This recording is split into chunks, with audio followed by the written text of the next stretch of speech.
अपवर्तक पृष्ठ क्या होता है? वह अपवर्तक पृष्ठ जो किसी गोले का क्या है? भाग है।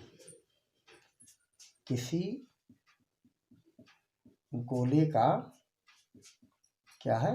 भाग है। क्या कहलाता है बच्चों?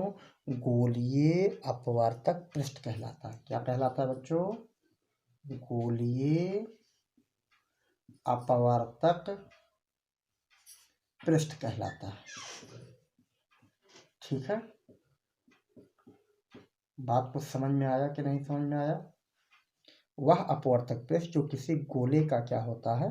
भाग होता है, उसी भाग को क्या कहा जाता है? गोलीय अपवर्तक पृष्ठ। ये कितने प्रकार के होते हैं? ये 2 प्रकार के होते हैं। कितने प्रकार के होते हैं बच्चों? 2 प्रकार के। 2 प्रकार के होते हैं। एक होता है उत्तल पृष्ठ। कौन सा पृष्ठ बच्चों? एक होता है गोलीय अवतल पृष्ठ, या आप कह सकते हो गोलीय उत्तल पृष्ठ। एक होता है गोलीय उत्तल पृष्ठ, ठीक, और सेकंड होता है आपका गोलीय अवतल पृष्ठ। ठीक है बच्चों, ध्यान दीजिए। चाहे आप उत्तल पृष्ठ को लेकर आप का नियमन करेंगे तब भी वही सूत्र आएगा, चाहे आप अवतल पृष्ठ का लेकर आप सूत्र का नियमन करेंगे तब भी वही सूत्र आएगा। जो अभी हमने सूत्र लिखा था उसी सूत्र का क्या करना है आपको? नियमन करना। थोड़ा सा चित्र के माध्यम से इसको हम क्या करते हैं आपको बता देते हैं।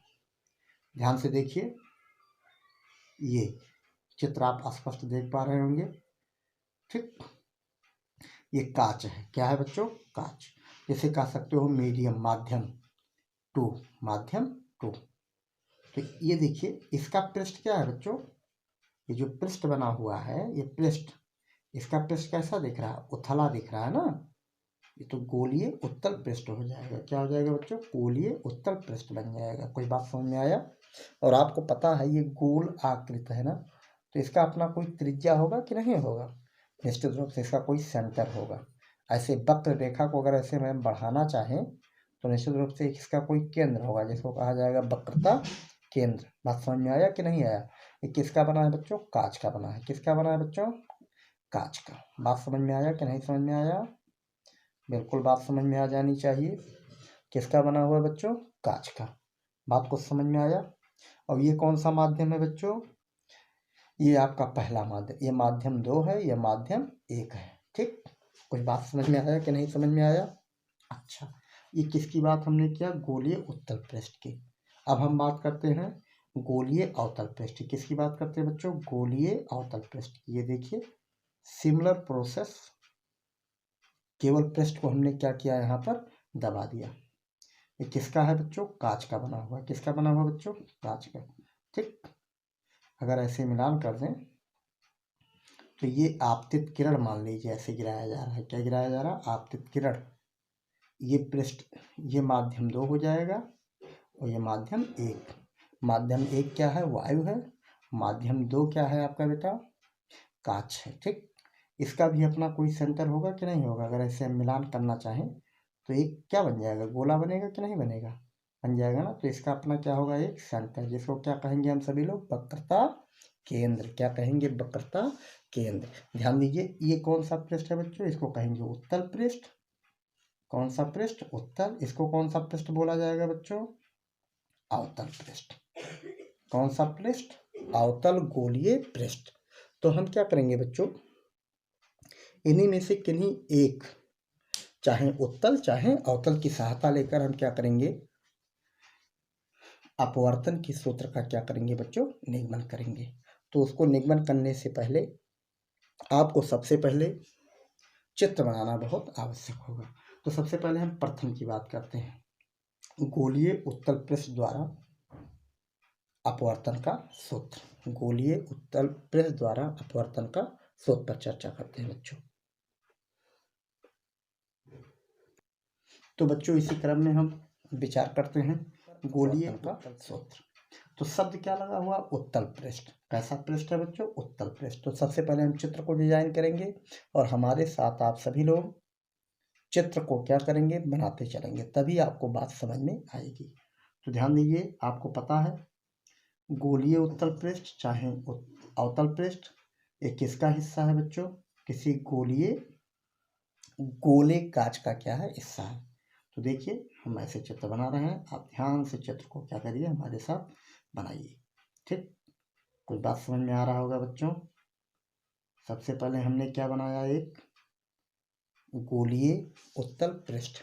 ये वाला पृष्ठ आपको दिखाई पड़ रहा होगा, उथला दिख रहा है। क्या दिख रहा है बच्चों, उथला। अब यहाँ ध्यान दीजिए, ये किसका बना हुआ है, सबसे पहले ये जान लीजिए, कांच का है, सघन माध्यम है। कैसा माध्यम है बच्चों, सघन माध्यम है। ये किसका बना हुआ बच्चों, कांच का बना हुआ। ठीक, किसका बना हुआ बच्चों, कांच का।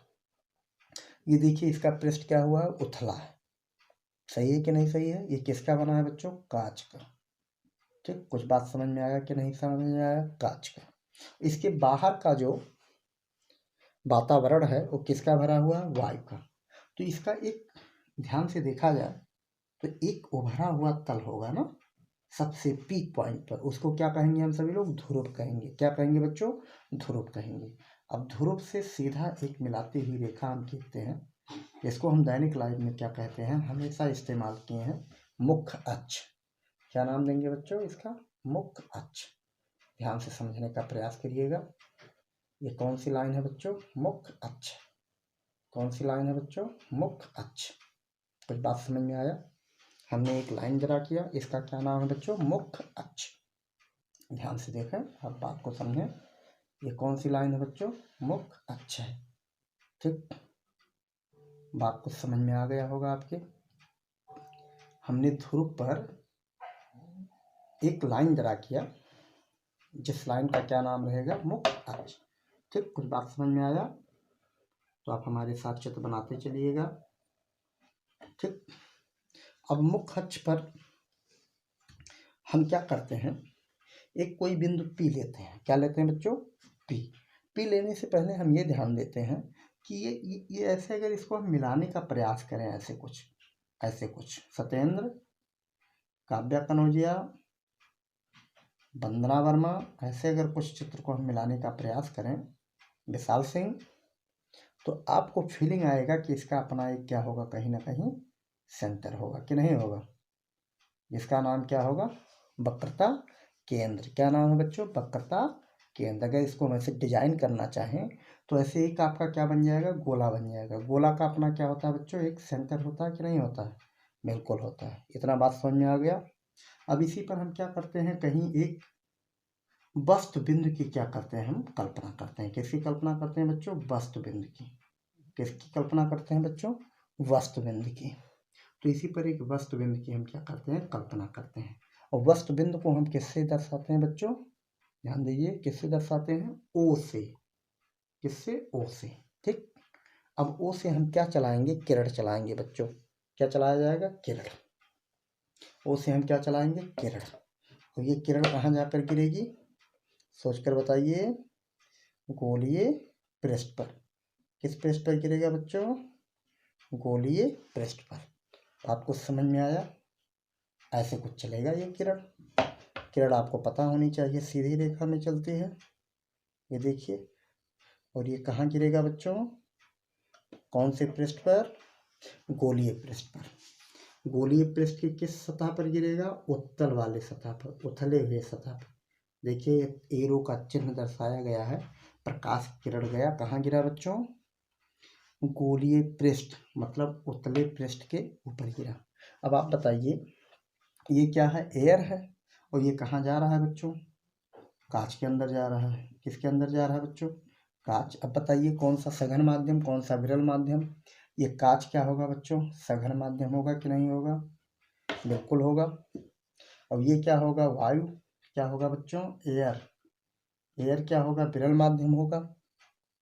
जब प्रकाश किरण कहाँ से कहाँ चलता है, विरल से सघन में जाता है, तो अभिलंब की ओर क्या होता है, क्या होता है बच्चों, अभिलंब की ओर झुक जाता है। किसकी ओर झुकता है बच्चों, अभिलंब की ओर। अब इस पर हमको क्या बनाना होगा, एक अभिलंब। क्या बनाना होगा बच्चों? अभिलंब। अभिलंब बनाने के लिए आपको पता होना चाहिए, जैसे आपका कोई एक सर्कल बना हो, क्या बना हो बच्चों? सर्कल। और सर्कल पर कहीं सर्कल पर परिध पर कहीं अगर स्पर्श रेखा खींचना हो तो आप क्या करते हो? सबसे पहले उस पॉइंट्स को त्रिज्या से मिलान करते हो, उसके बाद इस पर क्या करते हो बच्चों? 90 अंश का क्या करते हो? कोण खड़ा करते हो। ठीक वही स्थिति यहाँ पर भी करेंगे। जिस पॉइंट्स पर गिर रहा है उसका नाम क्या रहेगा? आपतन बिंदु। क्या नाम रहेगा बच्चों? आपतन बिंदु। ध्यान दीजिए, पॉइंट ए पर आपका प्रकाश किरण गिरा तो इसका नाम हमने दिया आपतन बिंदु। अब आपतन बिंदु को किससे, सोचकर बताओ? वक्रता केंद्र से। किससे बच्चों? वक्रता केंद्र से क्या करते हैं? मिलान कर देते हैं। और जब मिलान कर देंगे बच्चों तो जो रेखा बनकर आएगी वही क्या बनाएगी? वो क्या कहलाएगी? अभिलंब। क्या कहलाएगी? अभिलंब। चित्र बनाने का प्रयास कीजिए, नहीं समझ नहीं पाओगे आप बेटा। ये देखिए, हमने क्या बनाया? ये अभिलंब बनाया। क्या नाम इसका दिया जाए? यन। नॉर्मल लाइन हमने जरा किया। कौन सी लाइन जरा किया बच्चों? Normal line. जब हम नॉर्मल लाइन ड्रा कर देते हैं तो आपका प्रकाश किरण किधर से जाना चाहिए था? सीधा जाना चाहिए था ऐसे, लेकिन ये सीधा ना जाकर अब क्या होगा? ऐसे जाना चाहिए था नियमतः, ऐसे जाना चाहिए था, लेकिन अब सीधा ना जाकर क्या होगा बच्चों? ये अभिलंब की ओर झुक जाएगा। किस ओर झुक जाएगा बच्चों? अभिलंब की ओर। इसका मतलब किरण क्या होगा? थोड़ा सा झुक जाएगा। ठीक, और झुकने का मतलब ये अभिलंब की ओर झुक जाएगा। ठीक है, अभी यहाँ पर किरण आपको बनाने से पहले थोड़ा सा और माइंड देना पड़ेगा। ध्यान दीजिए, इस पॉइंट्स पर अभिलंब को झुकाने से, सॉरी, आपतित किरण को झुकाने से बढ़िया है कि ओ से कुछ दूरी पर एक बिंदु आप ले लीजिए आई, एक पॉइंट ले लीजिए आई। मतलब ओ का प्रतिबिंब कहाँ बनेगा? इस पॉइंट पर बनेगा। फिर ओ से, ए से आई का क्या करते हैं हम? आप मिलान कर देते हैं। किससे मिलान करते हैं बच्चों? ए का आई से। ऐसे कुछ क्या करते हैं बच्चों? मिलान कर देते हैं। देखिए, अभी ऑटोमेटिक ये किरण झुक जाएगा। ठीक है, अभी ये किरण ऑटोमेटिकली क्या होगा? झुक जाएगा। अब इस किरण को हम पीछे बढ़ाते हैं। देखिए, ये किरण जहाँ काट देगा वहीं पर क्या बन जाएगा? प्रतिबिंब। क्या बन जाएगा बच्चों? प्रतिबिंब। कुछ बात समझ में आया कि नहीं समझ में आया? बेटा कुछ करना नहीं है, ए को आई से आप सीधा मिलान करिए। अब जब सीधा मिलान करोगे तो ये सीधी रेखा जो निकलेगी वही रेखा क्या उनसे रेखा होगी? आप, मतलब जो आपतित किरण गई थी वही क्या हो जाएगी? झुक जाएगी। क्या हो जाएगी बच्चों? झुक जाएगी। कुछ बात समझ में आया कि नहीं समझ में आया? देखिए, हमने क्या किया? सबसे पहले ओ से हमने क्या मिलाया? ए पॉइंट्स को मिलान कर दिया। फिर ए को किससे मिलाया? सी से मिलाया, अभिलंब बन गया, जिसका नाम क्या दे दिया गया? N A. फिर हमने क्या किया? ओ से पहले एक पॉइंट क्या लिया? ए लिया। एक पॉइंट क्या लिया हमने? आई लिया। क्या लिया बच्चों? आई लिया। ठीक, जब पॉइंट ए आई ले लिया तो आई का ए से क्या करते हैं? हम मिलान करते हैं। तो आई से ए का जब हम मिलान करते हैं तो इसको डैश डैश से मिलान करते हैं, क्योंकि ओ का ये प्रतिबिंब है। ओ का, ओ क्या है? ऑब्जेक्ट। ये वस्तु बिंदु है, और वस्तु बिंदु का ये क्या बनेगा? प्रतिबिंब बिंदु बनेगा। क्या बनेगा बच्चों? प्रतिबिंब बिंदु। ठीक है कि नहीं? ठीक है, बिल्कुल ठीक होना चाहिए। चित्र अगर आपके समझ में आ जाएगा तो निश्चित रूप से आप इसको निगमन को कर ले जाओगे। अगर चित्र नहीं समझ पाओगे तो निगमन आप नहीं कर पाओगे। कोई बात समझ में आया कि नहीं समझ में आया? बिल्कुल समझ में आनी चाहिए। अब पॉइंट्स ए से क्या करते हैं? हम लंब डाल देते हैं। क्या करते हैं बच्चों? लंब डाल देते हैं। किस रेखा पर? मुख्य अक्ष पर। मुख्य अक्ष पर हम क्या करते हैं? लंब डाल देते हैं। देख पा रहे हो ना? लंब डाल देते हैं, जिसका नाम क्या देते हैं बच्चों? एम देते हैं, ए एम। क्या नाम देते हैं? A M. बात कुछ समझ में आया कि नहीं समझ में आया? बिल्कुल समझ में आ जानी चाहिए। अब क्या करते हैं? इस कोण को सबसे पहले हम नाम देते हैं अल्फा। क्या नाम देते हैं बच्चों? अल्फा। ध्यान दीजिए, इस कोण का क्या नाम दिया गया? अल्फा। क्या नाम दिया गया बच्चों? अल्फा। ठीक, फिर इस कोण को क्या नाम दिया जाता है? बीटा। क्या नाम दिया जाता है? बीटा। बात कुछ समझ में आया कि नहीं समझ में आया बच्चों? और इस कोण का क्या नाम दिया जाता है? गामा। क्या नाम दिया जाता है? गामा। ध्यान दीजिए, चित्र को समझना बहुत ही ज़रूरी है। अगर आप चित्र समझ गए तो जान लीजिए आधी से ज़्यादा लड़ाई आप जीत गए। ये कोण अल्फा होगा, ये कोण बीटा होगा और ये कोण क्या होगा? गामा। बात समझ में आया कि नहीं समझ में आया? बिल्कुल, हमें पूर्ण विश्वास है कि आप बात को अवश्य समझ रहे होंगे। ठीक है। अच्छा, अब हमने जैसे चित्र बनाया है वैसे क्या करते हैं? मान लेते हैं। क्या करते हैं? मान लेते हैं। सबसे पहले ध्यान दीजिए, चित्रानुसार किसके अनुसार? चित्र के अनुसार। चित्र के अनुसार एक गोलीय पृष्ठ जिसका नामकरण हमने नहीं किया, इसका भी नामकरण कर देते हैं यस पी एस डैश। इसका नाम क्या था? ध्रुव पी। चित्रानुसार एस पी एस डैश क्या है? उत्तल गोलीय पृष्ठ। उत्तल गोलीय पृष्ठ। ठीक, उत्तल गोलीय पृष्ठ जिसका ध्रुव क्या है बच्चों? जिसका ध्रुव P है। क्या है बच्चों? इसका ध्रुव क्या है बच्चों? P है। बात को समझ में आया? वक्रता केंद्र क्या है? वक्रता केंद्र क्या है बच्चों? C है। क्या है? C है। बात समझ पा रहे हो कि नहीं समझ पा रहे हो? वक्रता केंद्र क्या है? C है। और वक्रता त्रिज्या क्या होगा? वक्रता त्रिज्या क्या होगा बच्चों? कैपिटल R है। क्या है? कैपिटल R है। और मुख्य अक्ष क्या है बेटा इसका? मुख्य अक्ष, मुख्य अक्ष क्या होगा बच्चों? PC होगा। क्या होगा? PC है। इतनी बात तो समझ में आ गया होगा आपके। चित्र के अनुसार हमने मान दिया, लिख दिया जो कुछ भी था, कि नहीं लिखा गया? अच्छा, बात को समझ में आया? एक चीज और ध्यान दीजिए, वक्रता केंद्र से ध्रुव तक की दूरी को हम किससे रिप्रेजेंट करते हैं? सोच कर बताइए। R से। किससे प्रदर्शित करते हैं बच्चों? कैपिटल R से। बात समझ में आया कि नहीं समझ में आया? अच्छा, वस्तु से ध्रुव तक की दूरी को हम किससे प्रदर्शित करते हैं? राम प्रसाद, किससे प्रदर्शित करते हैं? U से। किससे बच्चों? U से।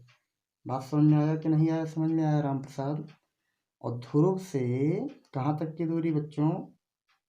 वस्तु बिंदु तक की दूरी को हम किससे प्रदर्शित करेंगे? U से, सॉरी -V से। -V से इस दूरी को भी हम क्या करेंगे? रिप्रेजेंट कर देंगे।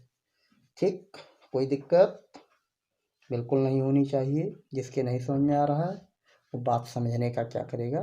प्रयास करेगा। ठीक है कि नहीं? ठीक है, बिल्कुल ठीक है। अब यहाँ पर ध्यान दीजिए, आपतन कोण कौन सा होगा और अपवर्तन कोण कौन सा होगा, इस पर थोड़ा सा हम क्या करते हैं?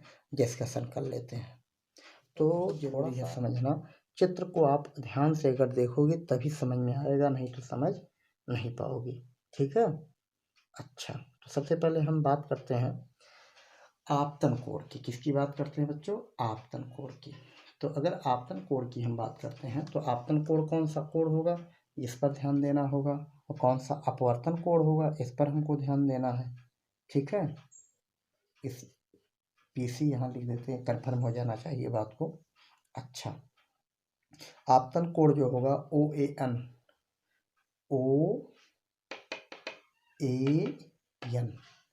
OAN ये वाला कोण ध्यान दीजिए। यहाँ तक का कोण जो होगा कौन सा कोण होगा? कोण OAN। कौन सा कोण होगा? आपतन कोण I। ठीक है कि नहीं? ठीक है। और अपवर्तन कोण कौन सा होगा? ध्यान दीजिए, कोण CAB। कहाँ पर बचेगा बच्चों? CAB। B लाइन इसको नाम दे दीजिए। ध्यान दीजिए, कोण CAB बराबर हो जाएगा कोण आर। ये हो जाएगा कोण आर। ये कौन सा कोण होगा बच्चों? अपवर्तन कोण। कौन सा कोण होगा बच्चों? अपवर्तन कोण। ठीक है। अच्छा, और सब बातों को आप रिप्रेजेंट कर सकते हो। पीसी की वैल्यू क्या होगी? पीसी इक्वल क्या होगा? कैपिटल आर होगा। और ओपी बराबर क्या होगा? ओपी बराबर क्या होगा? सोचकर बताइए। माइनस यू होगा। ठीक। और आईपी बराबर क्या होगा बच्चों? माइनस भी होगा। ठीक। इन दूरियों को हम क्या करते हैं? रिप्रेजेंट कर लेते हैं। ठीक है कि नहीं? ठीक है, सोचकर बताइए। ठीक है कि नहीं? ठीक है बच्चों, बिल्कुल ठीक है। अब यहीं से हम सबसे पहले पकड़ते हैं त्रिभुज। त्रिभुज ओ ए सी। कौन सा त्रिभुज? ओ ए सी पर बात करते हैं। किस पर बात करते हैं बच्चों? त्रिभुज ओ ए सी पर बात करते हैं। त्रिभुज ओ ए सी से त्रिभुज ओ ए सी अगर हम यहाँ निकाल कर बना दें बच्चों, समझने के लिए, थोड़े क्षण के लिए, ऐसे कुछ बना है। इसका नाम ए है, इसका नाम ओ है, इसका नाम सी है। ये कोण कौन सा कोण है आपका? गामा कोण है। ये कोण कौन सा कोण है बेटा? अल्फा कोण है। और ये कोण कौन सा है आपका? आई है। ठीक। किसी त्रिभुज में बाह्य कोण जो होता है, सामने के दोनों कोणों के योग के क्या होता है? बराबर होता है। बात को समझ पा रहे हो? ये देखिए कौन सा कोण है? बाह्य कोण है। ये वाला कोण, कोण आई बाह्य कोण हुआ कि नहीं हुआ? और बाह्य कोण जो होगा, अंतः सामने के अंतः कोणों के योग के क्या होगा? बराबर होगा। इसका मतलब ये अल्फा प्लस गामा के क्या होगा? बराबर होगा। तो त्रिभुज ओ ए सी से हम कह सकते हैं, यहाँ देखिए चित्र बनाए हैं, ओ ए सी से कह सकते हैं कि कोण आई बराबर हो जाएगा आपका, क्या हो जाएगा बच्चों? ये अल्फा प्लस गामा होगा कि नहीं होगा? सोच कर बताइए, होगा कि नहीं होगा? बिल्कुल हो जाएगा। बात को समझ में आया कि नहीं समझ में आया? त्रिभुज ओ ए सी से बहिष्कोण आई, बहिष्कोण आई बराबर लिख सकते हैं ये अल्फा प्लस गामा। लिख सकते हैं कि नहीं लिख सकते हैं? इसी प्रकार पुनः अगर हम विचार करें, पुनः त्रिभुज आई सी ए, आई सी ए, पुनः त्रिभुज, त्रिभुज आई सी ए, आई सी ए पर अगर बात किया जाए तो चित्र कुछ इस प्रकार से बनेगा। से, ध्यान दीजिए, इसको समीकरण 1 मान लेते हैं। और आई सी ए पर अगर बात करें तो ऐसे कुछ चित्र बनेगा। सही है। ये आई है आपका, और ये आपका सी है, और ये आपका ए है। आई पर आप देखिए कौन सा कोण दिया गया? बीटा कोण। और यहाँ पर कौन सा कोण दिया गया? गामा। तो ये हो जाएगा इसका कौन सा कोण? बहिष्कोण। जिसे हम क्या कहेंगे? आर से रिप्रेजेंट करेंगे। किससे रिप्रेजेंट करेंगे बच्चों? आर से।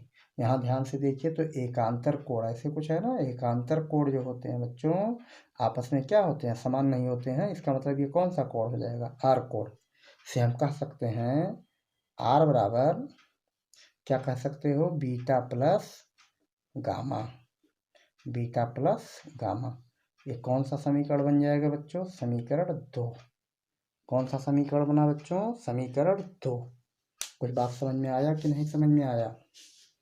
राम प्रसाद, हेलो राम प्रसाद, बात समझ में आया कि नहीं समझ में आया? चित्र के अनुसार हमने सब बातों को लिखने का प्रयास किया है, और कुछ नहीं है इसमें बेटा। चित्र को समझिए, उसके बाद आसानी से निगमन करिए। बहिष्कोण जो होता है किसी भी त्रिभुज का, सामने के अंतः कोणों के योग के बराबर होता है। ठीक है कि नहीं? ठीक है, बिल्कुल ठीक है। जैसा कि समीकरण 1 और 2 से अभी कोण आई और कोण आर आप पाए हो, परंतु आपको पता होना चाहिए स्नेल का नियम के अनुसार। परंतु किस नियम से? स्नेल के नियम से। स्नेल के नियम से। क्या जानते हो आप सभी लोग? बताओ। स्नेल का नियम, साइन आई, क्यों शैलेश पांडे? साइन आई बटा साइन आर बराबर क्या होता है शैलेश पांडे? अपवर्तनांक होता है। क्या होता है? अपवर्तनांक। ये पहला माध्यम है, ये कौन सा माध्यम है? दूसरा माध्यम। तो इसको क्या कह सकते हो? पहले माध्यम के सापेक्ष दूसरे माध्यम का अपवर्तनांक कह सकते हो कि नहीं कह सकते हो? या इसको ऐसे भी बोल सकते हो, n2/n1, n2/n1 मतलब दूसरे माध्यम का अपवर्तनांक बटा पहले माध्यम का अपवर्तनांक। बात समझ में आया कि नहीं समझ में आया? अब हम क्या करते हैं बच्चों, जैसा कि समीकरण 1 और 2 से आपका I और R का मान पता है कि नहीं पता है? पता है। तो समीकरण 1 से और समीकरण 2 से I और R का मान क्या करते हैं? रख देते हैं। क्या करते हैं? रख देते हैं। तो यहाँ देखिए साइन I लिखा है और क्या लिखा है? Sign R। बट हम यहाँ थोड़ा सा विचार करते हैं। साइन I को हम लगभग मानेंगे I। क्या मानेंगे? I। और साइन R को क्या मानेंगे बच्चों? ध्यान दीजिए, स्मॉल r। ठीक, क्यों माना गया ऐसा? आदर्श पांडे, अंकिता पांडे, बताइए ऐसा क्यों माना गया? इसलिए माना गया क्योंकि ये कोड बेटा इतना कम है, इतना कम है कि हम इसको मेजरमेंट करेंगे तो बहुत ही अल्प मिलेगा। I और R का मान बहुत अल्प मिलेगा, इसीलिए इसको साइन को हम क्या किए हैं? रिमूव कर दिए हैं। तो इसका मतलब इसको लिखा जाएगा I/R बराबर n2/n1। ठीक, बात को समझ में आया कि नहीं आया? और I बराबर इक्वेशन 1 व इक्वेशन 2 का मान रखने पर रख दीजिए। I बराबर क्या पाए थे? अल्फा प्लस गामा, ध्यान आया? और स्मॉल r बराबर क्या पाए थे? बीटा प्लस गामा, बराबर हो जाएगा आपका n2/n1। बात को समझ में आया कि नहीं समझ में आया बच्चों? बात समझ में आया कि नहीं आया? देखिए I बराबर हम समीकरण 1 से क्या पाए थे? अल्फा प्लस गामा, और R बराबर क्या पाए थे? Beta plus gamma. प्लेस कर दीजिए, फिर क्या करिए? इसको क्रॉस मल्टीप्लिकेशन करके सिंप्लीफाई कर लीजिए। ठीक, उसके बाद अल्फा बीटा गामा का मान चित्र से क्या करेंगे? रख देंगे। ठीक है बच्चों कि नहीं? ठीक है।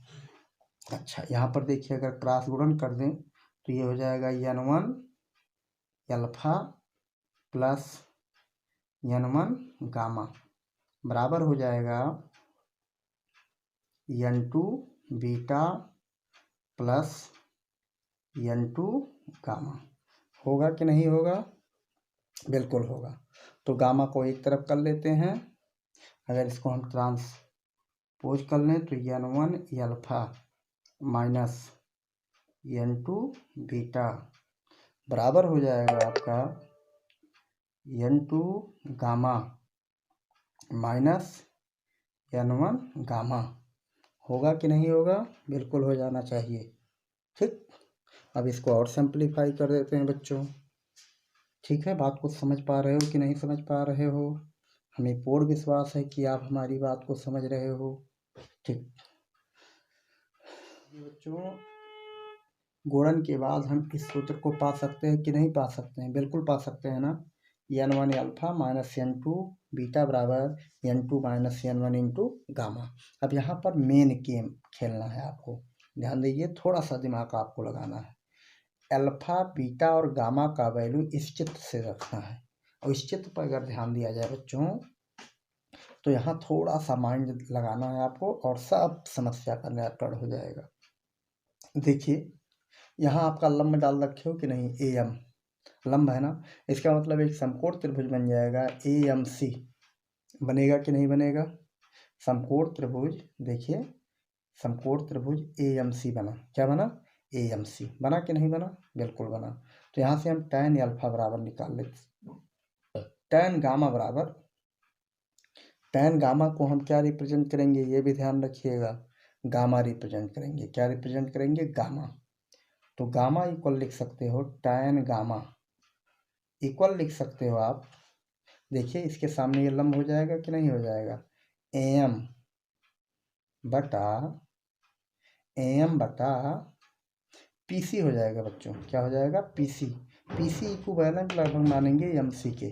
किसके इक्विवेलेंट मानेंगे, एमसी के, क्योंकि समस्त दूरियां कहाँ से नापी जाती है बच्चों, कहाँ से नापी जाती है, सोच कर बताइए। समस्त दूरियां कहाँ से नापी जाती है, ध्रुव से नापी जाती है। कहाँ से नापी जाती है, ध्रुव से। तो एम अपान पी ओ ना कह के इसको क्या कहेंगे, पीसी कहेंगे। क्या कहेंगे, पीसी। ठीक है, ये गामा हो गया। ऐसे अल्फा बराबर भी हम प्लेस कर सकते हैं। अल्फा के लिए कौन सा त्रिभुज लेंगे, कौन सा समकोण त्रिभुज लेंगे, चित्र में देखिए AMO। अल्फा कोण यही है, देखिए AMO। तो इसको कहेंगे tan अल्फा बराबर हो जाएगा आपका AM अपान लंब बटा आधार होता है, अपान क्या हो जाएगा बच्चों, PO हो जाएगा। क्या हो जाएगा बच्चों, PO। ठीक, ऐसे अगर हम किसकी बात करें, सोचकर बताइए। एल देखिए गामा हो गया, अल्फा हो गया, आपकी बीटा की बात कर लेते हैं। किसकी बात कर लेते हैं, बीटा। बीटा को क्या कहेंगे, tan बीटा। tan बीटा बराबर अगर विचार करो बच्चों, तो tan बीटा के लिए समकोण त्रिभुज AMI। देखिए AMI, यहाँ लंब डाल रखे हैं ना, तो यहाँ 90 अंश का कोण बनाएगा। तो AMI को पकड़ते हैं, AMI को बात करेंगे तो ये हो जाएगा AM अपान क्या हो जाएगा बच्चों, PI हो जाएगा। क्या हो जाएगा, PI। अब इस सब वैल्यू को क्या करते हैं हम, इस समीकरण में रख देते हैं। क्या करते हैं बच्चों, इस समीकरण में रख देते हैं। रखने पर तो रख दीजिए N1 अल्फा बराबर क्या आया है, AM बटा PO।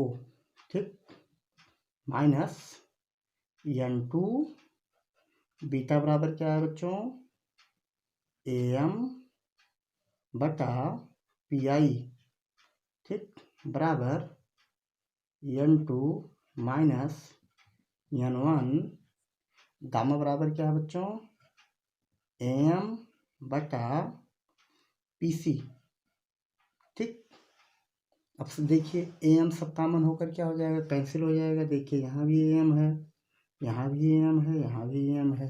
ये AM क्या होकर कॉमन होकर क्या हो जाएगा बच्चों, कैंसिल आउट हो जाएगा। हो जाएगा कि नहीं हो जाएगा, बिल्कुल हो जाएगा। और PO बराबर क्या है, देखिए चित्र में PO बराबर क्या है, माइनस U। तो यहाँ हो जाएगा आपका, यहाँ N1 बटा माइनस U हो जाएगा। ठीक, और यहाँ क्या आएगा बेटा, माइनस N2 हुआ कि नहीं हुआ, N2 हुआ। यहाँ AM कट गया तो 1 बचा, तो यहाँ हो जाएगा N2 बटा PI की वैल्यू क्या है, माइनस भी है। क्या है बच्चों, माइनस भी, इक्वल हो जाएगा आपका N2 माइनस N1 बटा क्या, बटा PC की वैल्यू क्या है, कैपिटल R। कुछ बात समझ में आया कि नहीं समझ में आया बच्चों। देखिए सूत्र बनकर तैयार हो गया बेटा। ये देखिए माइनस माइनस से कट जाएगा, ये क्या बना लेगा, प्लस हो जाएगा। क्या हो जाएगा, प्लस। इसका मतलब सूत्र आपका क्या हो गया, इस धन वाले चिन्ह को हम आगे कर देते हैं।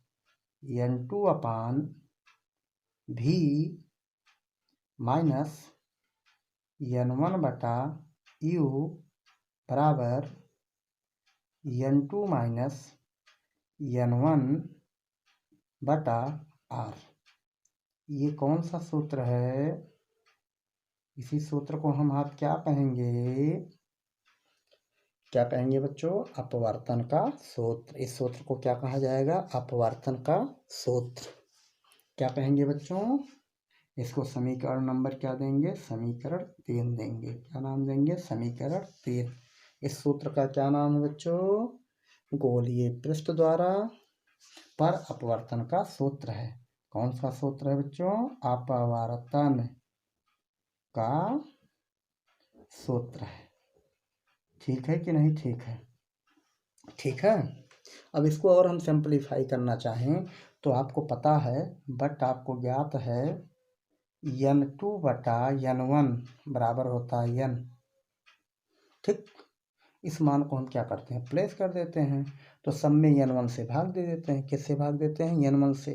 जब n1 से भाग देंगे रखने पर, इसको रखेंगे तो ये फार्मूला आपका बन जाएगा, क्या बन जाएगा? n बटा भी माइनस 1 बटा यू बराबर n माइनस 1 बटा आर। ये आपका क्या बनकर तैयार हो गया? गोलीय पृष्ठ द्वारा अपवर्तन का सूत्र बनकर तैयार हुआ। कुछ बात समझ में आया कि नहीं समझ में आया? ये कौन सा सूत्र है बेटा?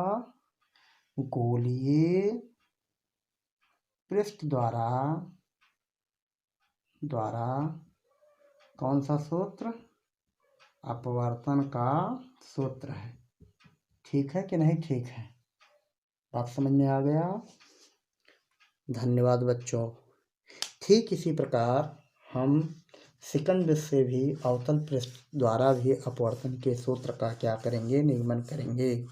इस सूत्र को आप बहुत ही अच्छे तरह से निगमन करने का प्रयास कीजिए। तेरी वो रफ्तार हो, रोके से भी तू ना रुके, हासिल कर ऐसा शिखर, पर्वत की भी नजरें उठे, आशाएं